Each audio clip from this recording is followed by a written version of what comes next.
Welcome to the Infill Podcast, where we interview the most interesting members of the 3D printing and maker communities, live and with audience participation. And now, here is your host, Jonathan Levy. Hello. Welcome, everybody. I'm so happy to have you all here for another wonderful guest, another content creator in the 3D printing space. We're going to get into the interview in just a moment, but let me share a little bit about this person's bio. I am joined today by Daniel Kreuzhofer, CrossLink, Daniel CrossLink, as he goes by, who is by day a full-time software architect working on Amazon Web Services, but by night, weekend, I assume a little bit of everything, is one of the leading and longest-lasting content creators on 3D printing. His channel CrossLink dives between technology and 3D printing and how they are changing the world. I'm really excited to have Daniel here. I always botch the bios, but Daniel, welcome, my friend. How are you? Hello, everyone. Thanks for having me. I'm happy to be here. Yeah, I'm really glad that we got connected thanks to Patreon and a little 3D printing community that we are both a part of. And I really just enjoyed getting to know you, and I thought my audience would as well. Then I'd love to hear your story about how you got into 3D printing. I think it's not as obvious of a segue because you're a software architect, software engineer. Yeah, absolutely. So it was like back in, I think it was 2017 when I was in actually building RC planes. So I was a little bit into drones and RC planes, and I built a few foam models and made them fly. So actually, because I did it when I was really young, where I made them from balsa wood and we crashed them all the time. And then many years later, I came back to that hobby, and then I saw, I think on Flight Test, which is another amazing channel, I saw a 3D printed plane. And I was like, oh my goodness, this is so cool. And this is the perfect reason for me to get into 3D printing. So I bought myself a 3D printer. Back in the days, it was an ANET A8, so it wasn't very expensive, so quite cheap. And I started building the printer and started to get it working somehow, because it was not easy at the time. I didn't know anything about the electronics and all that stuff. Started getting into it, and I figured so many things were difficult to learn, and I've browsed the web and searched for all the information for many months, actually. And when I got it working, I actually never printed the plane. So I was so busy for about a year to really get the printer working and upgrading it and improving it that I never printed that plane, unfortunately, until today. No, and I learned so many things in that journey that I thought about, okay, this was really difficult, so maybe I can share it with other people, because I didn't find this information in one place. It was scattered and not really up to date. And that's what brought me to YouTube. Just in the beginning, I started making some videos about that specific topic. And from there, I saw the good feedback. People were giving me feedback and say, yeah, this is great. Can you make a video about this? Can you make a video about that? And I was like collecting these questions, making more videos. And that's how it started. That's really cool. And now we're here. That's really cool. And this is still a hobby for you? Do you consider it a side hustle or a hobby or a little bit of both? I would say it's somewhere in the middle. I'm still fully employed. I think a year back now, I reduced my job to 80% to have a day free in the week to do this. But I would say like now it's there has to be some money coming in, but not much. I'm still pretty much covered by my main job. I just came back from the office and just landed here, and we're talking now. So I would say it's still some kind of a hobby, but I really try not to take it too seriously, because I'm still like tinkering a lot. And on the other side, I have some customers, I would call them, that are where I made some prints and where I had some projects going. Maybe we can talk about that. But I didn't. I mean, I take that serious in a way that I want to deliver something, but on the other side, I don't have to live from it, right? So I could stop doing it, but I don't want to. And I have to say, I have so much respect for you and Stefan from CNC Kitchen and Modbot, Daniel. because I can barely manage this, and I have an editor and an assistant and no full-time job anymore. I'm phasing my way out. But you guys do this Oh, and a full-time job, which blows my mind because it is a lot. Um, I have so many questions for you because you've been around. You've been in this longer than I have by a lot. I think 2018 is when you started the YouTube channel, right? yeah. That was, yeah, August, I think, around about it. Yeah, so I'm curious how the community has changed. We'll get into the print. I mean, the printers have changed a lot, and just in the time I've been in this, how has the community changed in your perspective over that time? Well, back in that year, I remember that there was a huge community around these very cheap entry level printers. So I saw this. I was really surprised to see that so many people were in modifying printers and building. I think that was pretty much the start of that era. Prusa was pretty much the best known company probably at that time, and then some brands came in. Creality was just probably getting some traction with their Ender models. Probably around the same time, like maybe a bit later. Would have to Google it up, but I think it was at the time when these very cheap entry level printers came out, and the community was mainly building around these printers. So people were pretty much trying to figure out the hobby while also sharing a lot of the upgrades and changes they made to improve, to make them actually usable for things. Right. And that was also the reason, always the reason for me to look for, if I were to buy something, I was always looking, where is the community heading towards? Where is the most people actually working on? And because there were very quickly in the following years, there were so many new brands coming to the market. Some of them are not even existing anymore. Some of them still do stuff, but I would always say that I was looking for the community first before getting into something, because that's probably the reality by today. If there is no community of people supporting a brand and their products, you're pretty much lost at some point. I realized that very quick with my first printer because I was like, like everyone, I'll get an Ender 3. And then I thought, well, I could get a G-Tech A10M, and that's basically an Ender 3, but with dual in, one out extrusion, right? Hmm. And I very quickly realized it's not the same thing. Like, no models for upgrading and modifying it. Very little support. Very few people have had the problems. Even just like searching on Reddit, you're not going to find solutions. And it makes a like a printer can be really, really great, but if not enough people have it to where you're on your own, Yeah, that's the point, and I think it's still valid to some regard today. It might be getting better now when brands are supporting their devices, when they build a support model around it. But so far, I think most of the new brands could get away with pushing something to the market and then somewhat relying on the community to cover most of the problems. Right. Well, unless it's pretty much damaged stuff and they have to replace it, and I think that should be normal. But anyways, I think I accepted to some point that I would rather have a limited device like an Ender, which has its limitations, and everyone knows that. Same as you with your story, versus having something that might be looking better and might actually be physically better, or maybe the software is even better. But then you're in a niche and product. Yeah, that was one of my things. I did this whole video about like why 3D printing is so much more than just like a geeky hobby, and it really is like a way of life, right? It changes the way that you interact with your world, and I say that jokingly, but not really, because it's the same as, right, like having woodworking tools, and like once you know how to use a drill, a table saw, a jigsaw, a Dremel, your world is different because you are empowered in a way that I'll never forget. This is like a really funny, silly personal story, but when I started dating my wife, she had a hatchback car, and the shocks were blown out, right? And she had grown up, 3 sisters. Her father's not handy. Like, she had grown up in a world where like that's just what do you do, right? I 5 years haven't gotten around to going to the garage.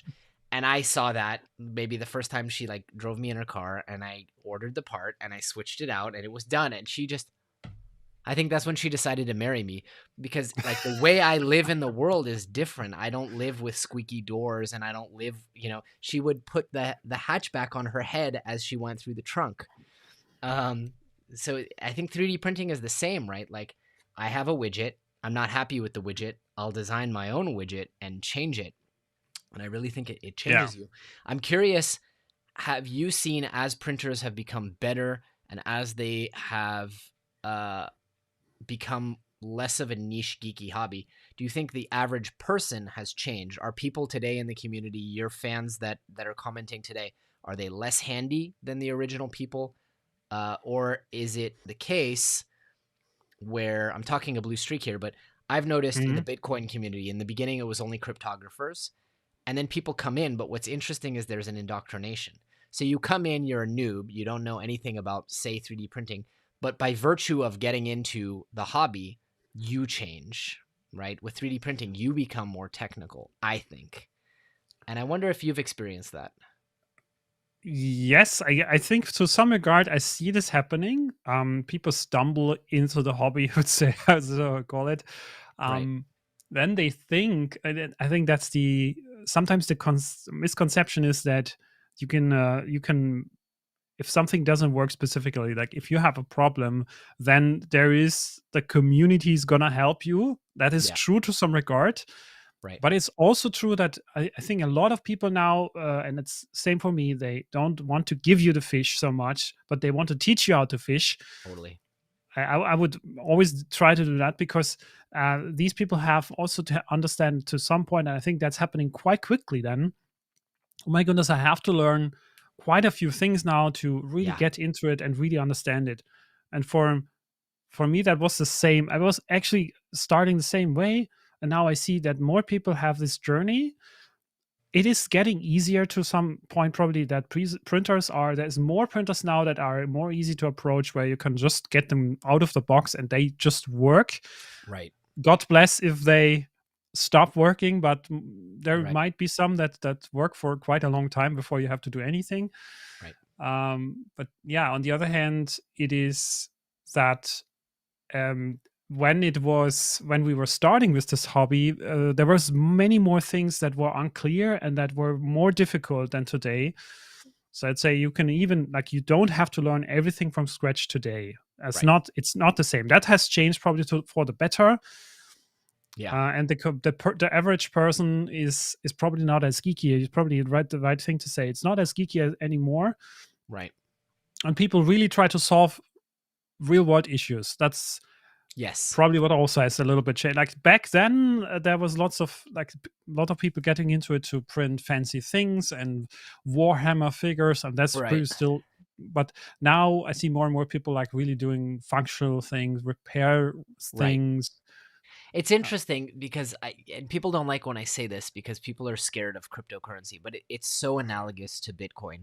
And I don't know if you're interested in Bitcoin, but it's like in the beginning it was just cryptographers yeah. trying to Hmm. prove that this could be done, in the same way that Mendel was trying to prove, like, we can make a printer that makes printer, like, I can do this. You don't need to be Stratasys. And the same with Bitcoin. Like, we don't need the NSA. We can have our own cryptography.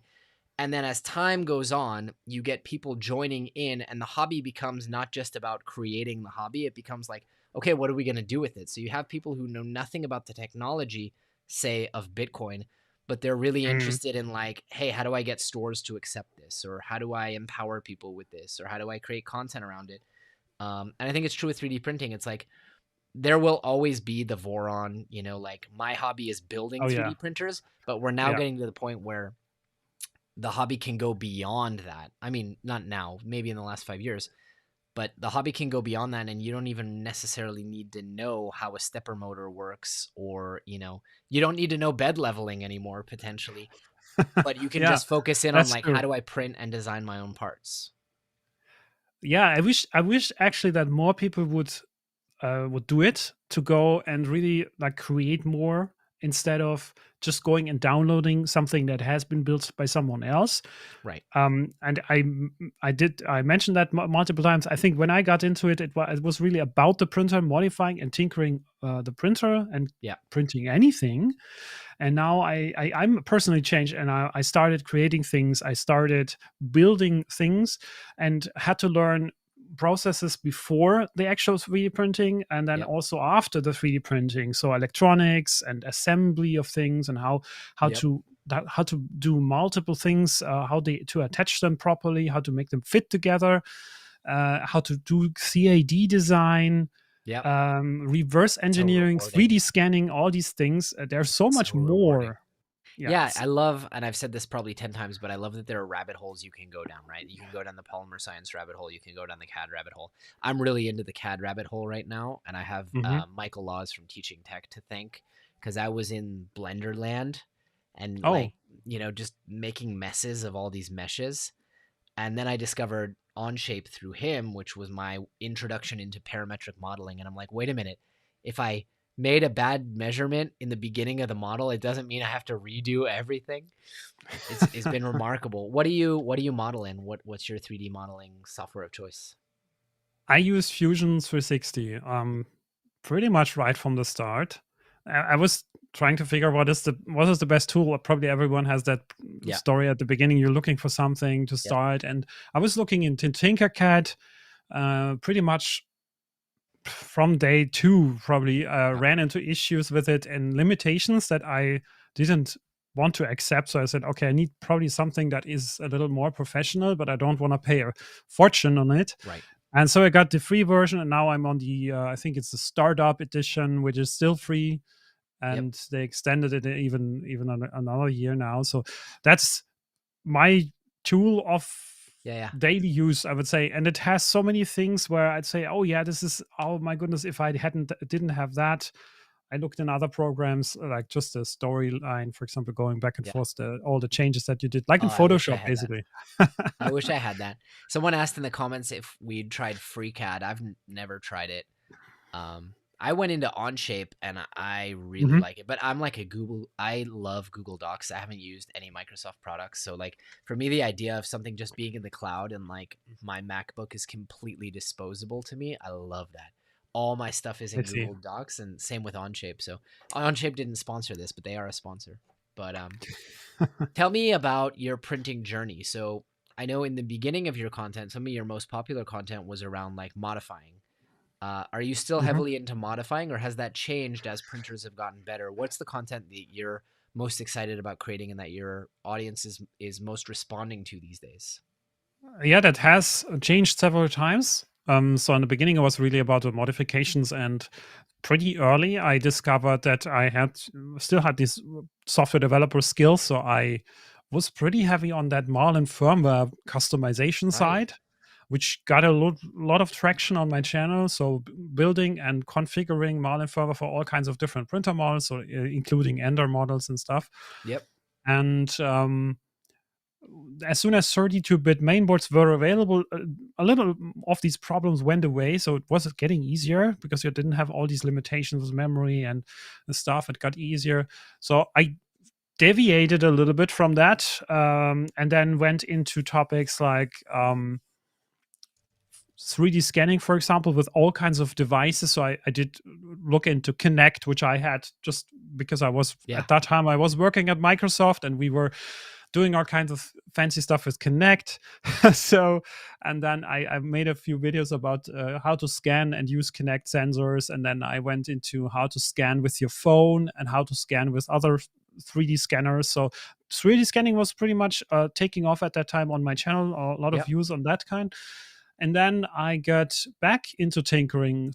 I think it was last year with the Hero Me. Okay, what's that? Hero Me is an upgrade for 3D printers basically for the hot end and the cooling. Okay.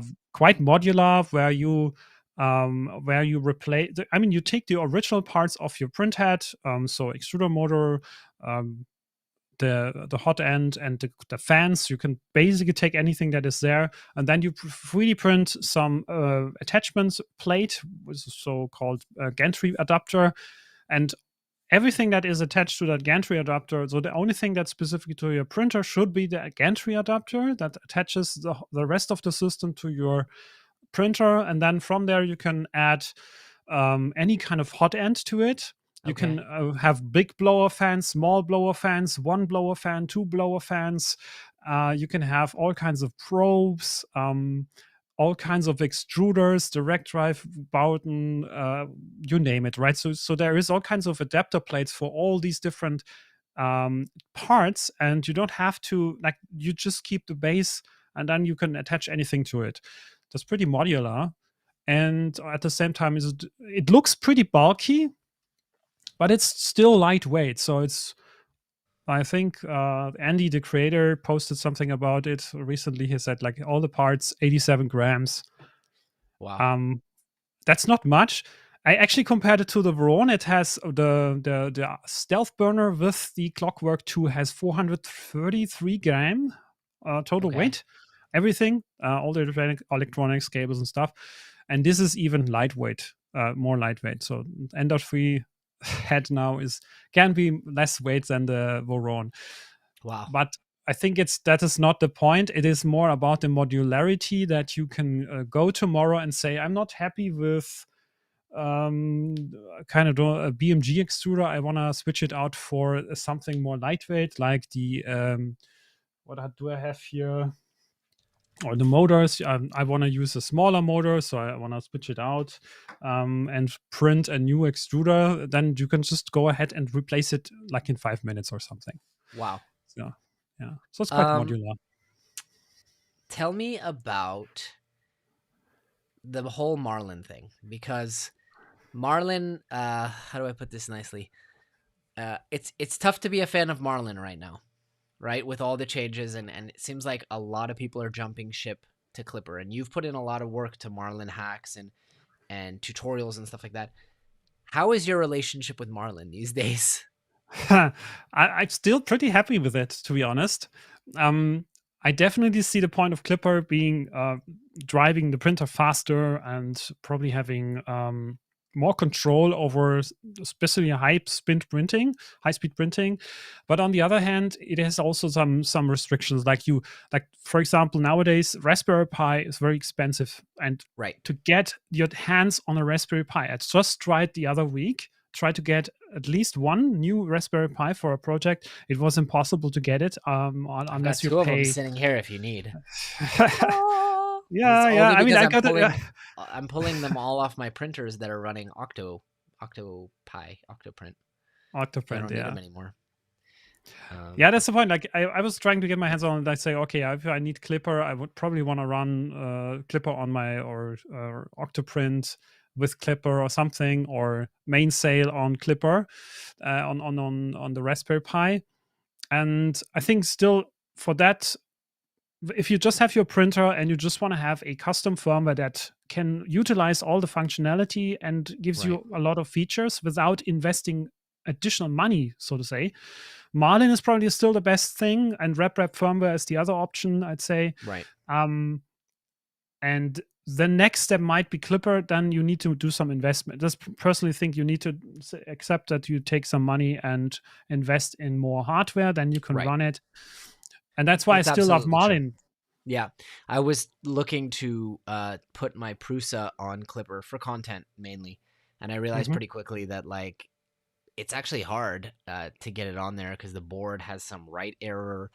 But also, I will say, to the credit of kind of all these different manufacturers, BTT or Big Tree Tech has a Pi replacement now that's like a fraction, because a Pi is such overkill. And I always say, like, Raspberry Pis are intended for education. Like, let's let the education industry have them, you know, and put them back in academia. For our 3D printers, you definitely don't need that. I mean, even the lowly processor on the Sonic Pad can run 4 printers. So that's awesome. Yeah, that's awesome. Yeah. BTT is Big Tree Tech, for the person who's asking. And they have, like, basically a Raspberry Pi knockoff that's cheaper, and kind of, you can run it on an Orange Pi as well. But I do think we're going in the direction of people not using Raspberry Pis. Like there's the Sonic Pad, the Speeder Pad. There's about 15 other ones. Big Tree Tech has their own. I think we're going in the direction of older printers running on these pads and all newer printers just coming with like the Bamboo Lab, a 32-bit processor that can run whatever you want. At least I would hope. Yeah, I agree. I think we're getting out of that era where you have to have all these additional things. And the Sonic Pad is probably another bridging technology that will eventually also go away, I think.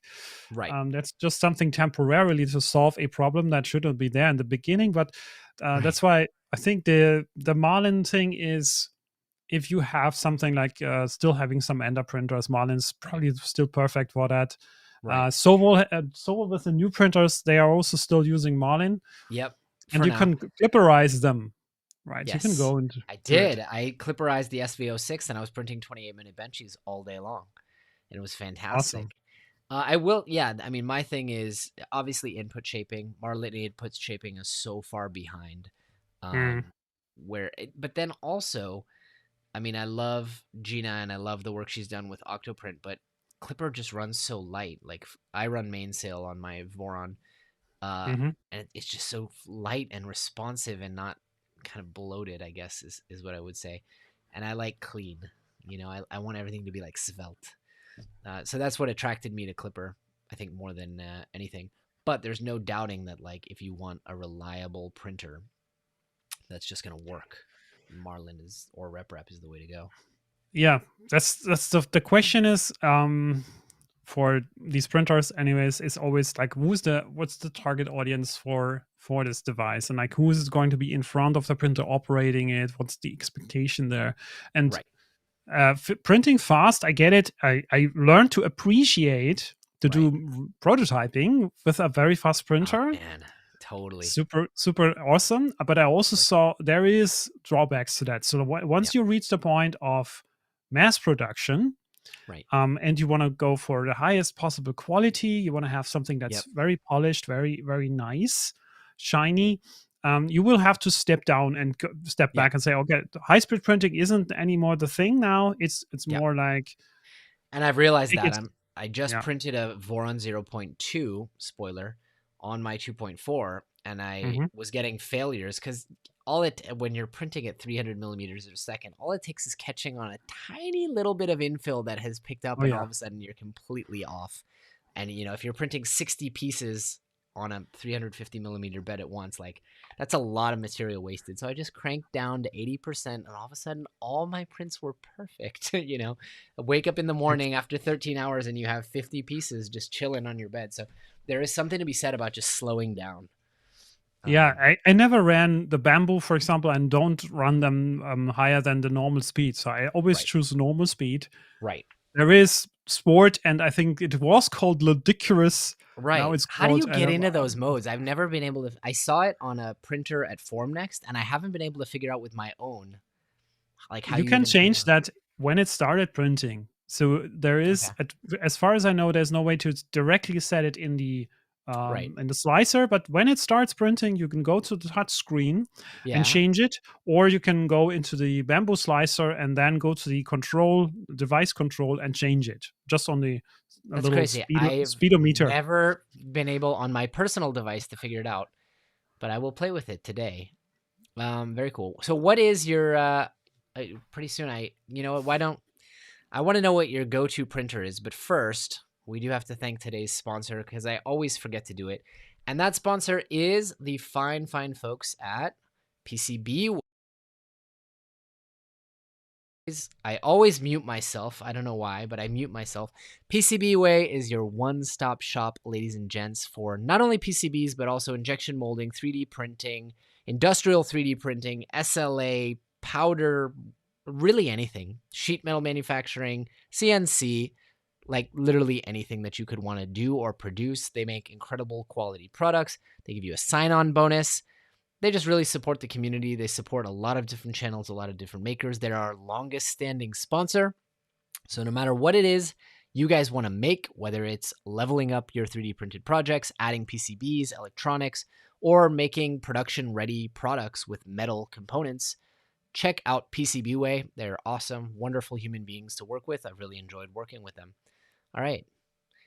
Gave you some time to think there, Daniel. What is your go-to printer if you just want something to work? You have a lot of how many printers do you have? I guess we should know before Oh we my ask. goodness.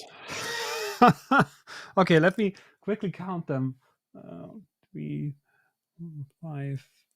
I think actively in use 7 printers at the Okay. moment. All right, that's manageable. So manageable. I think I had a few more. I sold 2, 3 printers, and I gave one away to a good friend. Yep. So I reduced it a bit, with the effect that I actually had diversified my fleet, and then Yeah. now I have a more diverse fleet. So still have only one printer of each. But yeah, that's it for now. I think it's gonna become more, but I also have to get rid of something. I have limited Right. space available to have all these Right. printers here. My favorite printer. That's Or just I your would say go-to, because my favorite printer is not the same as the printer that I'll turn on and go to if I just want something to work. if it weren't broken, it would be the Bamboo. But my Bamboo I lab mean, is I'm not broken. surprised, but how's it broken? It is now over 10 months old, so it was in a version before the Kickstarter. So it was sent to me before the Kickstarter even started. Wow. And that printer had, or still has, a PCB board on the extruder, and some parts that aren't the same anymore as the production version. So Okay. I random issue. I had to just, I think the thermistor was reading 0 degrees. So I was looking into the thermistor, was measuring it, and see, okay, the thermistor is broken. I just ordered a pack of new thermistors. Yep. Opened it up and realized, oh, the plugs don't fit. The plugs don't fit. They use a very, very unique thermistor in there. And I've thought about doing a video. I mean, this wouldn't have helped in your case, but doing a video of because I did a video about what kind of magnets and bolts and stuff to keep on hand, and people liked it. But as we said, 3D printers break and things go wrong. And it's what are all the spares that you keep for your perfect printer that never, goes out and never fails? People on the audio can't see, but I've got a tray here with 15 different heat blocks, 500 different thermistors, every hot end for every single printer that I have backups. But I'm also German like you, so I like to be prepared. And 2 is 1 and 1 is none, as they say. So I mean, coming back to that, Bamboo was friendly enough to send me a completely new hot end.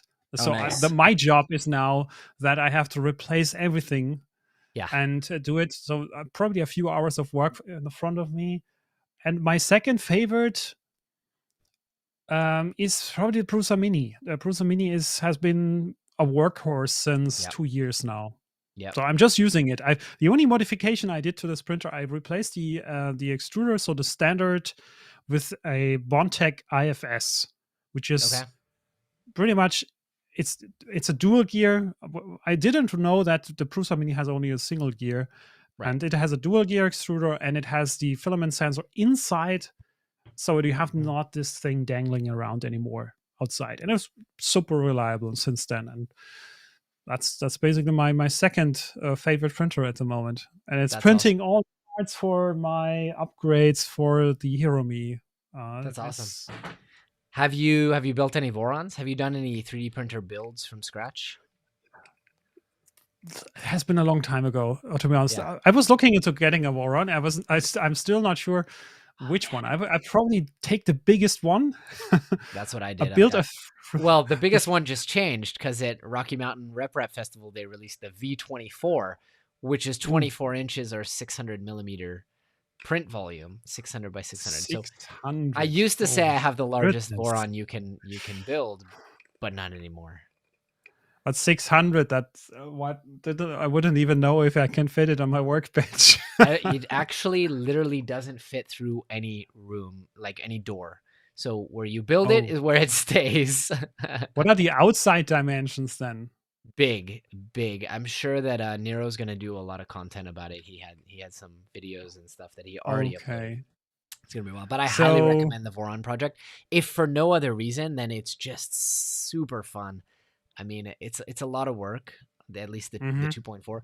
But it's so much fun and so satisfying, and everything just fits together. And when you watch it come to life, so I somewhere around here I feel like Zombie who's in the chat. Like I literally don't know where all my stuff is, but somewhere around here I have all the parts printed for a 0.2, which I'm super excited about. I'm with you. I have the same problem. I have too many things and I have to reduce.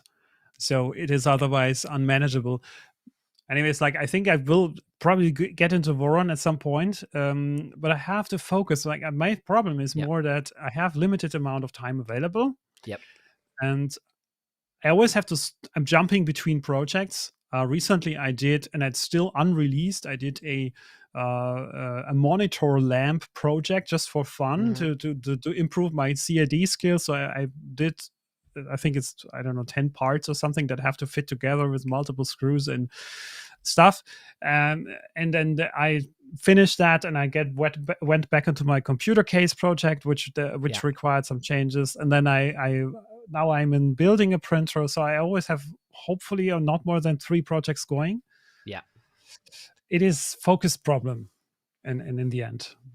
Definitely, and I'll admit that I just rented a studio, which I'm gonna move in 2 weeks. And up until now, I had this wonderful limiting factor where, you get a lot of offers to like, hey, review this or try this, and I would just say I don't have room, I don't have space. But then I turned into like a kid in a candy shop. So not only did I start saying yes to everything, I'm like, yeah, I'll review. They want to send me a 500 by 500 millimeter Cartesian printer, which I don't know I don't know where I'm going to put it, but I'm like, It's yeah, big. send it. Awesome. Cool. I'll do a project video with it where I print, I don't know. I'm going to print full-size IKEA bins. But then I went back because I'm an addict, and this is how addicts behave. I went back to everyone that I was like, no, I don't have space to review that. I was like, okay, send it now. So a lot of projects with big, weird printers and lasers coming soon because I I hope just, that you're taking these, like the thing that I was thinking about when getting these review requests. Like I get a lot of them, same as you probably. And the thing is that I'm always trying to figure out, is there a project that I can do, because I yeah, don't really like to do reviews anymore. Right? I yeah, did them. agreed. I did a lot of them, and they were very structured. I think I made myself a good structure to do the review, but Right. I hate to do it. Um, Exactly. I stopped doing it at some point, and now I started doing it again, but I have a different approach now. I'm looking for a project, and Yep. I was trying to make this around the project and have it Precisely. show the project is the main thing, and the That is device, whatever that exactly. might be. That's Yeah. exactly. And I did a policy which I took used because Michael Laws is open source. So I took his, and then I erased all the stuff about like I will do a thorough review, and I just wrote flat on there, I do not enjoy doing, nor does my audience enjoy watching feature by Mhm. feature comprehensive reviews. I don't do product reviews. And then I said, if you want a product review, go to Michael Laws or Daniel at Modbot, which Daniel told me, you know what, I don't enjoy them that much. Don't send me people. But I'm the same way. Like, you know, I could review this laser, but my audience doesn't care. What they care about is like, I'm going to build a meter long acrylic dry box, or try to at least, and 3D print all the handles and da da da da. And by the way, the only way I could do that is with this Niji laser that they're going to send to me, which is a meter long, which is Yeah, crazy. Like you could that's cut your probably own. a great idea. Yeah. So it's going to be fun. I don't know how I'm going to do it. I definitely need some help from better designers than me. It's a potential collaboration right there. But I feel the same way. And also, audiences don't enjoy reviews that much because the only people who are going to watch it are people who are shopping for a product. Whereas, Mm. if you're doing a project video, everyone's going to enjoy that.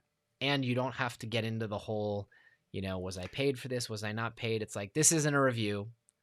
I'll mention, you can either say I'm mentioning my opinions or they paid for this, So it's Yeah, just much most of the clearer. time it is, you say, this has been sent to me, but it's an honest Right. it's my Right. opinions here. And Right. the project side of things is what I enjoy mostly. Right. Speaking of which, I have a resin 3D print going on here, Oh, you're which, into that. oh, I'm not. The title of the video is FDM user tries resin for the first time or something like that. It's a working title, but it's basically going to be a reaction video to like, wait, I have to do what? And it's been very interesting. Do you do any resin? Do you have any resin printers? You can go in my library, and everyone who's in the chat. Like, I did a live unboxing and print with the Elegoo Mars back 2 years. So it was such a nasty process. And it's still the same. I just, it hasn't changed. So I had to wear a mask. I literally wear a protection mask with two filters. I was looking like I was in a, I don't know, it was toxic. And it wasn't an enjoyable process for me, and I hated it so much afterwards that I got some little thing printed out of the printer. And later my wife was almost killing me because the whole house was smelling from this stuff. I didn't know where to dispose the stuff. Like, I couldn't put it into the sink, and I couldn't put it in I had to collect it. We still have it in the garage because our toxic waste collectment, I think I always miss it. I always miss when the day is. I'm not going to spoil the video because people should watch the video. It's coming out in 2-3 weeks, depending on how much I procrastinate. But I did a lot of research, and because we have this Patreon group, I talked to a lot of the other folks in the group who've dealt with resin. And I'll give it a couple spoilers. Number one, I don't know if the juice is worth the squeeze, but it's definitely fun in a different way than FDM. It's fun in a dangerous science experiment in your kitchen kind of way. I did vent this room and run an air filter for like 2 hours before I came back in here to record, and I haven't opened the printer. But the other thing is, I live in a country with 300 days a year of sunshine. So if I get resin all over shit, I can literally just hold stuff out the window and it cures, and then I'm fine. But in the new studio, there's going to be a room. I'm thinking of a name like Stuff That Will Kill You room. For all the resin, the lasers, anything that emits fumes, all going to be separated. But I hear you. I totally hear you. I want to hit you with the rapid fire questions, and I want to give the audience an opportunity. For those of you tuning in live, hit me with your questions here that you've always wanted to ask, Daniel. Rapid fire questions. Do you have a preferred filament, brand or in general? I use Das Filament a lot. Okay. It's probably not the highest quality filament, but they started with the master spool, offering master spool refill many years back. So I'm probably loyal to this company and still use it for this kind of, like, especially if I have to print mass prints in black, for example, where it's just not doesn't have to be so expensive. Second favorite is probably Prusament. Okay. And like 3D Jake, these dual color filaments, which have these, when you turn the object, when it changes color. Given that you're in Europe, check out Filamentum. Again, didn't sponsor this, but they've sent me a ton of stuff. And my buddy, Bension at Rav Memad, was like talking it up. He sells it here. He's the local distributor. And I was having issues with another brand that I won't mention. And he's like, let me send you a roll of this. Like, I promise you, even though it was I don't want to spoil and say like which filament it was. It's a material that's hard to print with that I've talked about on the channel a lot. Anyway, and he's like, I know you think what you got is like the best stuff, but let me send you Filamentum stuff. And it was like night and day. It was like printing with PLA. So I've really enjoyed their stuff. I have to try it. Yeah. Oh yeah. It's have interesting colors for sure. They definitely do. It's expensive, but I've really, really enjoyed it. What are the rapid fire questions? Last things plural that you printed. Last things that I printed must have been on the Soval printers. So I printed this helmet there. This wow, is that a SVO6 Plus? Let me see.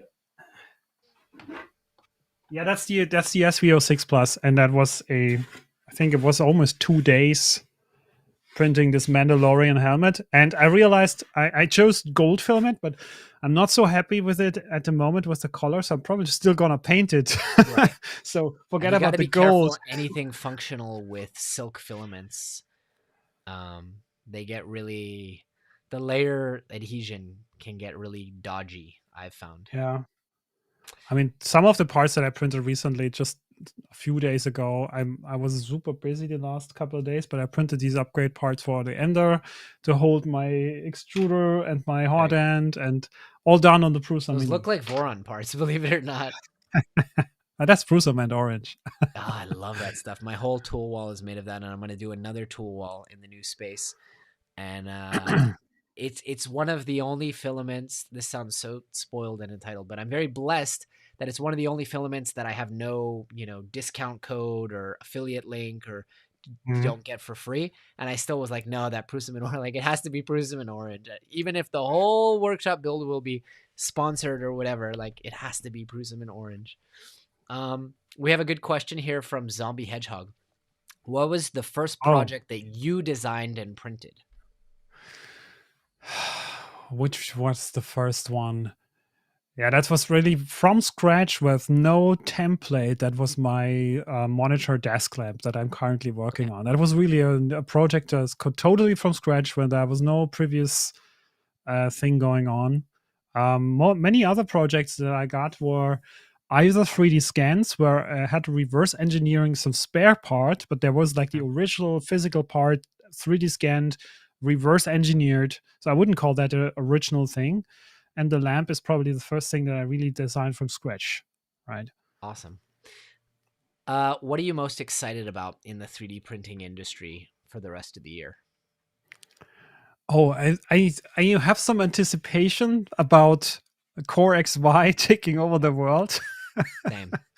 I And have some. especially like what happens when everyone else tries to do a Me Too to the Bamboo, like the Yeah, K1, the Chidi.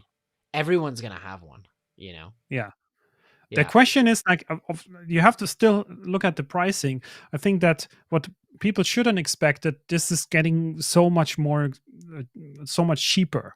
Right. The opposite is actually the case. Like all these printers are in a different price range now. So we are talking 5, 6, 700 euro Right. entry level, and so really getting into the hobby for little money is not possible with Core XY, and I think That's that's not true. going to change. I hadn't thought of that. Why do you think that is? Because you know, it's it's three motors. Cartesian is 3 or 4 motors. It's not the motors that are costing money. You can run it on a cheap processor, maybe not an 8-bit, but why do you think Core XY is more expensive? That's I think that's a pricing strategy. So that's margins. Basically, what that we're talking Right. about is all these brands that are starting now, with some exceptions. I think I can't speak for Kitty, but they have a lower entry level price printer, which is Right. a Betzlinger. Then they have Right. something new now in the 500 ish range, and then probably something in the 1,000 Right. and maybe above, maybe even more. Kitty has very much more expensive printers actually. Right. um, so I think that's going to be like a strategy of pricing. If Betslingers would disappear tomorrow from the market and no one would build them anymore, then they would have to think about probably bringing down the prices. But for Yeah, now, that's true. I don't see that. I think they are good money makers for the companies at the moment. Yeah. And you're right. I mean, you can probably take something like all the parts, just take them, build them for, I don't know, 200-300 Right. maybe. Right. I don't know how much exactly, but I would say like you something under 200 is still going to be very difficult. Oh, I agree. And maybe part of it is just like the tooling and the innovation cost, you know what I mean? Like it's very Yeah. easy and simple to do aluminum extrusions and make an Ender 3. But it reminds Assembly me. cost, I don't know how much it costs them to really assemble it in the factory and test it, and like bring it so and package it. Yeah. That might be also one reason why it's more expensive. Yeah. Griffin says, I love people who respectfully disagree. Griffin says, it's not so true anymore. Core XY is already getting down to 300 to 400. I haven't seen a 300 to 400, Mm, but you and I know stuff that's going to come out that is not, we can't talk about yet. I know some companies are doing some products. I mean, Creality just announced the K1, right? So mhm. there's more of that trend happening, but I haven't seen any $400. Oh, here we go. Trunksy, Two Trees Sapphire Ghost Bear. Sub 400. Okay, so there Top are 400. Okay. just not from the major brands that we all talk about. Preality, and Cruza. Here we go. And Ben says, this is why I love doing this live, not just because I don't have to edit. Core XY is also too labor intensive to be inexpensive. That makes sense. Having built a Core XY, it's much harder than building an i3 style. Yeah, so the assembly, as I said, I think the assembly and the quality assurance is probably more expensive. Right. And eventually we might see that they get cheaper and cheaper. And at some point, maybe the bed slingers will disappear from the market. Right. But when is this going to happen? Is this already this year? I don't think. I think this year companies are still trying to make some money. Yeah, 100%. And maybe in one or two, in more 2 years, maybe. I had a moment the other day. If anyone ever thinks that I'll speak for myself, are not appreciative of like the position that we're in, being able to review these products and try every one of them before deciding what we keep. I thought to myself today, right? Someone asked me like, okay, what do you recommend? And I was like, if I had to buy these with my own money without getting to, like, I really feel for the consumer right now, because on the one hand, we are getting way better products cheaper, right? Like Creality's coming for the bamboo, and Prusa's gonna come out with something to compete at that higher level. There's gonna be way better printers and more of them. But if you're a consumer, you're probably going to buy one, maybe two printers, and who knows where the dust is going to settle. And like, that's hard. That's like buying an electric car 2 years after Tesla shocked the market. And you're like, well, BMW is going to do something, Porsche's going to do something. Yeah. Everyone's going to do something, and they're all going to be pretty decent. The Ford Mustang Mach-E is a decent car. So you're sitting there kind of like, well, which one do I buy? When is enough? So I feel for you guys in the audience, like buying that one printer. I think we're really lucky we get to try them all, which is super cool. Yeah, from a pricing point of view, I guess the question that we will have to ask ourselves at some point is like, who really needs to buy a printer? Honestly, if more and more printers get into the market, there's going to be always someone that has a 3D printer. Right. So I don't see the point that everyone needs to buy a 3D printer. Maybe there is not yet the market saturation that sales are going to slow down. Not there yet. But at some point, I would also, if someone asks me, I want to do X, Y, Z, and should I buy a 3D printer? I would tell them, it depends. Let's say if you have skills in construction and CAD, and someone who has a 3D printer, why don't you ask them to do it for you? Right. I think there's a bell curve here. And Nathan Chu says, here come the car analogies. And it's true, because I'm going to give another one. 2 analogies, because I like analogies. I think there's a bell curve, right? So there was a time in the 90s where everyone owned a printer, 2D printer. And now, at least me living in the city, like, I can't tell you how many friends have been like, hey, do you own a printer? I'm flying tomorrow. I need to print something. And then that changed because no one prints their boarding passes anymore.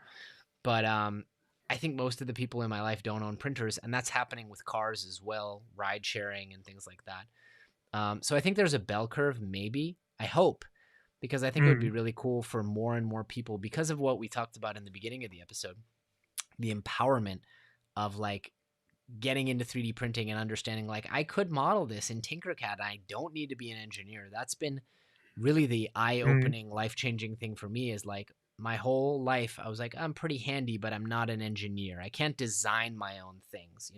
I can download plans and cut with a jigsaw. And now I'm like, I'm not an engineer, which means I stink at Onshape, but I can still kind of make whatever I want.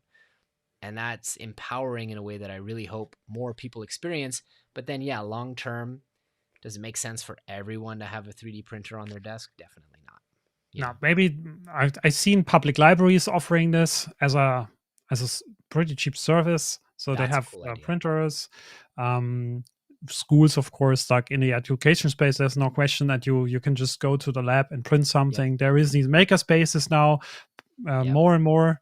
And And of course, like if you're talking about a copy shop, for example, you say you don't need a printer. You can probably just go to a copy shop, and at some point there is already 3D printing copy shops. Not that many, maybe, but maybe it is I don't know how sustainable that kind of business model is. But honestly, I get a lot of requests from companies that just want to get something 3D printed, and I mostly tell them, I don't do that. If I do something, I do the whole thing from design to printing and mass production for small prototyping purposes.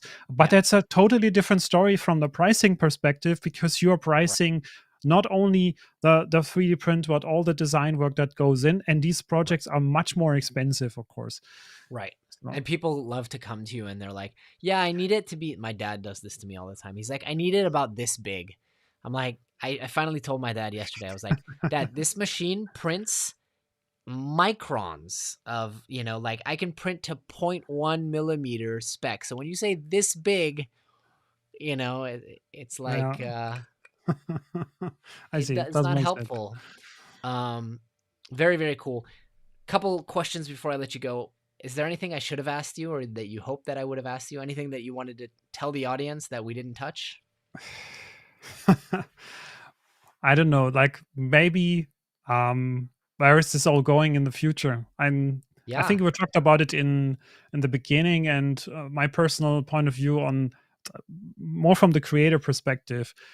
I think a lot of us, as you say, we have to make some choices how we treat the brands in the future. Yeah. And I have to look it up. Who brought it up? I think Stefan was talking about it. And there was another video by 3D Printing Nerd or Maker Muse, that the brands are treating the creators. I think they don't pay the respect that they should. So they ship you something, they expect something, and we should be more responsible. And I think for the future, what personally I see, the way that we discussed about interesting projects makes sense if we show them to the people and that we use products to make them. And that's I think that's the way to go forward. Yep. Because honestly, there is, at some point I saw that there is a lot of frustration also in the 3D printing creator community. If you look, people are discussing stuff. They are not really happy about the situation. Sometimes they are frustrated. And that should not be the case. We should all be more self-confident and say, I do whatever I want. Yeah, here's where my integrity puts us. After we hop offline, I will share with you something that how do I put this so that I don't open myself up to a million emails? A lot of us are in contact and we gut check things with one another. And how about this? Let's you and I stay in touch, because I gut check things. I've said this on the podcast before with Alan Mandic all the time. Like, hey, they asked me to do this. You wouldn't do that, right? I'm not going to do that. If they ask you to do that, let's both agree that we're not doing that. And he's like, yeah, absolutely. So I do that with a lot of other creators, and I think it's like unions, right? As much as like I'm a capitalist and all that in free markets, I don't really fully believe in free markets. Unions are a good thing in many cases. And if we all band together and say, hey, they sent me this term sheet where they said they need 2 revisions of the video before I'm allowed to publish it, like, watch out for these 2 guys. revisions. Oh my goodness. You know the companies I'm talking about, where they're like, there cannot be anything negative in this review, and we need to approve it before it goes out. And it's like, that's not the point. Like, if that's what we're doing, then here's the sponsorship rate, and I will tell my audience that you have paid for this video to have it made. And these are not my opinions. This is an advertisement. And that's cool. I'm cool with that. I'm comfortable doing that with my audience. I'm not cool with saying, like, here's my review of the such and such printer. And anyway, we'll get connected. And yeah, I'm probably also guilty of not connecting with too many people in the last couple of years, and I want to change that. So I obviously changed that now, but I think it's a great. We as creators, we could have a much better community and communicate much more. And I feel that some of them we are mostly isolated. We're acting independently, and we shouldn't it shouldn't stay that way. I think we It could was a do a better surprise job. to me when, I've been doing this Patreon group with you, but it was a surprise Mhm. to me when I got into this and I started talking to people because I'm a networker, and I would talk to one content creator and be like, "Oh yeah, I was talking to oh, you know him?" I'm like, "Yeah, I messaged him on Twitter and now we're like buddies. We talk every."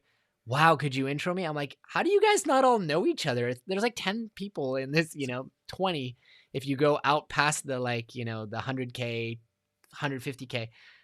There's like 20 content creators in this space. Like, let's all be buddies. I don't believe in competition. I believe in collaboration. So, Oh yeah. we will connect. Mhm. Before I let you go, where can people find you? I know your CrossLink on YouTube, which we're going to put in the description below, but where should we send people so they can support you and all the amazing work that you do? I also have a Patreon that is, I think it's also called CrossLink, and you can reach me on Twitter and Instagram under Daniel CrossLink. So Perfect. I didn't manage to get all the aliases synchronized. Some Who of them has? were already taken. It's such a challenge.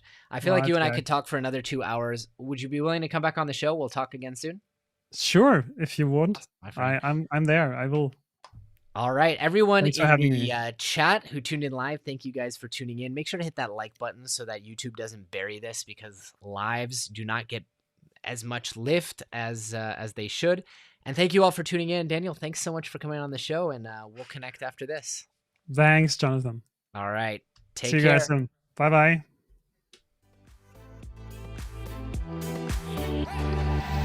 Thanks for tuning in to the Infill Podcast. For show notes or links to anything mentioned in today's episode, visit thenextlayer.com.